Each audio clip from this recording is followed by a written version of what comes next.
끝까지 전쟁에 대한 책임을 지지 않기 위해서 우리는 아니라 실행한 것이다 라고 주장하는 러시아.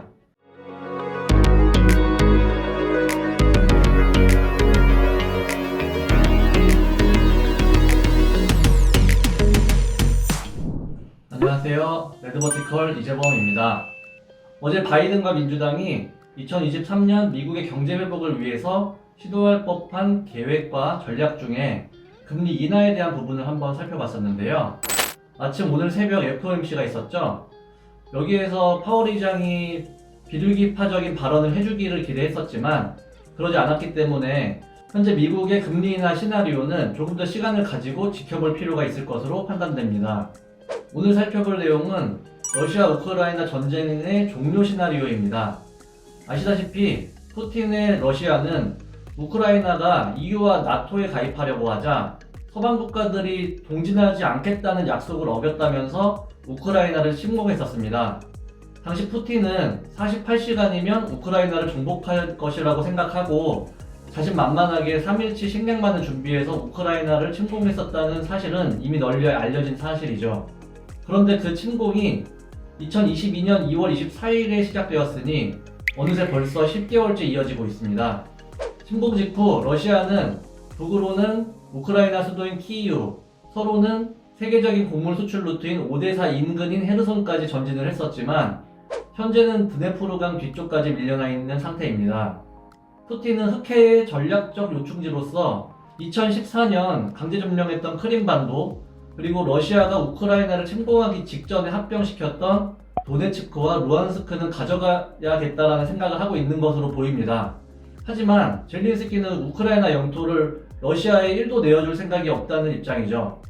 오히려 우크라이나는 러시아 본토의 드론 공격을 2차례 감행하기도 했습니다. 이렇듯 한치의 양보도 없이 길어지고 있는 이번 전쟁, 여러분들은 언제쯤 종료가 될 거라고 예상하시나요? 저는 개인적으로 올 겨울이 중요한 분수령이 될 거라고 생각하고 있는데 아무로 예상할 수 없는 일이기는 하지만 전쟁 종료에 대한 준비를 할 시기가 점점 가까워지고 있다는 점에는 모두가 동의하실 거라고 생각합니다. 얼마 전 영상을 통해서 G20 정상회의 공동선언문에서 러시아의 우크라이나 침공에 대해 전쟁이라는 용어를 사용하기로 한 것을 중국이 동의했다고 말씀드렸었죠. 결국 러시아가 줄기차게 주장하던 군사작전이 아니라 전쟁이 공식화된 사건이기 때문에 저는 이것이 매우 중요하고 의미 있는 결정사항이라고 생각합니다. 러시아 우크라이나 전쟁이 공식화된 이상 러시아는 전쟁 범죄국을 의미하는 전범국 또는 추축국 지정이 될 가능성이 높으니까요. 전범국이나 추축국이 된다면 결국 죄를 지은 국가가 되는 거니까 당연히 죗값을 치러야겠죠. 그런데 요즘 들어서 EU가 전쟁을 끝내고 죗값을 치르게 하고자 하는 행보를 보이기 시작을 합니다. 최근 EU는 러시아의 전쟁 범죄를 수사하고 기소하기 위해서 유엔이 뒷받침하는 러시아 전쟁 범죄 처벌을 위한 특별 법안 설치를 제안했다고 합니다. 여기서 러시아의 전쟁 배상 책임을 물리는 방안도 구체화되고 있다고 하죠. 현재까지 우크라이나의 재정적 손실은 6천억 유로, 약 818조 원에 이르는 것으로 추산된다고 하는데 EU는 러시아 중앙은행 자산 3천억 유로와 러시아 신흥재벌 등의 자산 190억 유로를 동결해둔 바가 있습니다. 총 3,190억 유로이니 400조 원이 넘는 금액입니다. 그런데 우르줄라 폰데어라이엔 EU 집행위원장은 이 동결 자산을 활용할 수 있도록 우리의 동맹들과 협의하겠다. 합법적인 방안을 찾을 수가 있을 것이며 러시아의 잔혹한 범죄를 절대로 그냥 지나쳐서는 안 된다 라는 발언을 하기도 했다고 합니다. 또한 EU는 우크라이나에 유럽평화기금 20억 유로, 하나로 2조 7천억 원을 더 투입하기로 하고 최근 러시아의 민간 인프라 시설 폭격을 비난하면서 LED 등에 대한 공급을 지원하기로 했다고 합니다. 참고로 미국이 동결시킨 러시아의 달러 자산은 2022년 4월 기준 무려 1조 4천억 달러, 한화로 1,705조 원으로 알려져 있는데 EU가 유엔을 통해서 특별 법원을 만들고 러시아 압류 자산을 우크라이나 재건 사업에 사용하게 될 경우 당연히 미국도 동참하게 될 가능성이 높습니다. 여러분은 1990년에 걸프전이라고 불리웠던 이라크가 쿠웨이트를 침공했던 사건을 아십니까? 만약 기억하시는 분이 계시다면 저와 연배가 비슷하거나 많으신 분일 거라고 생각합니다. 당시 유엔보상위원회가 창설되었었고, 유엔보상위원회는 유엔 안전보장이사의 결의에 따라서 이라크의 불법적인 쿠웨이트 침공 및 점령으로 인한 직접적인 손실과 피해에 대해서 청구를 처리하고 보상하는 역할을 하게 됩니다.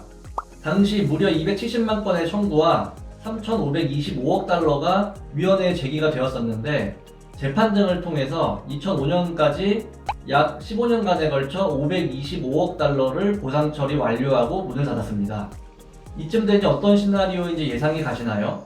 끝까지 전쟁에 대한 책임을 지지 않기 위해서 우리는 침공한 게 아니라 군사작전을 실행한 것이다 라고 주장하는 러시아, 그리고 그런 러시아에 책임을 지도록 하고 싶은 서방 국가들, G20 정상회의 공동선언문에서 전쟁이라는 단어를 쓰게 되었고, 얼마 지나지 않아 EU는 유엔과 함께 전쟁 범죄 처벌을 위한 특별 법원을 만들려고 하고 있고, 또 동결된 러시아 자산을 활용해서 우크라이나 재건 사업을 하려고 하고 있습니다. 러시아 침공으로 파괴된 우크라이나 진영을 미국과 유럽은행에 있는 러시아의 돈으로 미국과 유럽의 주요 인프라 기업이 복구하는 모습이 연상이 되십니까? 이쯤 되니 미국과 EU는 러시아 우크라이나의 전쟁 종료를 준비하는 것이 아닌가 하는 생각도 듭니다. 푸틴과 젤린스키는 서로 양보할 생각이 없어 보이기 때문에 한반도처럼 휴전을 하게 될지, 아니면 어떠한 방법으로 종전을 만들어낼지, 또 전쟁이 종료가 된다면 그 시점은 언제가 될지 정확하게 알 수는 없지만, 이쯤 되니 러시아 우크라이나 전쟁 종료에 대한 시나리오를 생각해보지 않을 수가 없죠. 사우디아라비아의 네옴시티 프로젝트에 들어가는 비용이 5천억 달러, 한화로 640조 원이라고 하는데, 이것만으로 전 세계가 떠들썩하지 않았었습니까? 실제 얼마 전 빈살만이 한국에 와서 한국의 재벌 총수들을 앉혀놓고 왕놀이를 하고 갔었죠. 그런데 우크라이나의 피해 규모가 6천억 유로, 하나로 800조 원이라고 하니, 만약 전쟁이 종료되고 우크라이나의 인프라 등 재건 사업이 시작된다면 최소 800조 원의 시장이 열리는 겁니다. 죄 없는 우크라이나의 국민들과 이유도 모른 채 군사 작전인 줄 알고 전쟁에 투입되었던 러시아의 군인, 그리고 그들의 유족들에게 너무나 미안하고 안타까운 마음이 들지만, 어쨌건 우크라이나 재건 사업은 세계 경제 안에서 막대한 자금이 오가는 큰 시장이 될 가능성이 높기 때문에 계속해서 관심을 가져야 할 필요가 있습니다. 저희는 이와 관련해서 수혜를 볼 수 있는 국내 산업과 기업에 대해 조사를 해두었습니다. 이 역시 기업 해체쇼를 통해서 인사드릴 수 있도록 하겠습니다. 오늘은 바이든과 민주당이 2023년 미국의 경제 성장을 위해서 고려할 법한 계획과 전략 중에 러시아 우크라이나 전쟁의 종료에 대해서 한번 살펴봤는데요. 유익한 시간이 되셨다면 구독과 좋아요, 알림 설정 부탁드리겠습니다. 그럼 재밌는 이야기로 또 찾아뵙겠습니다. 좋은 하루 되세요.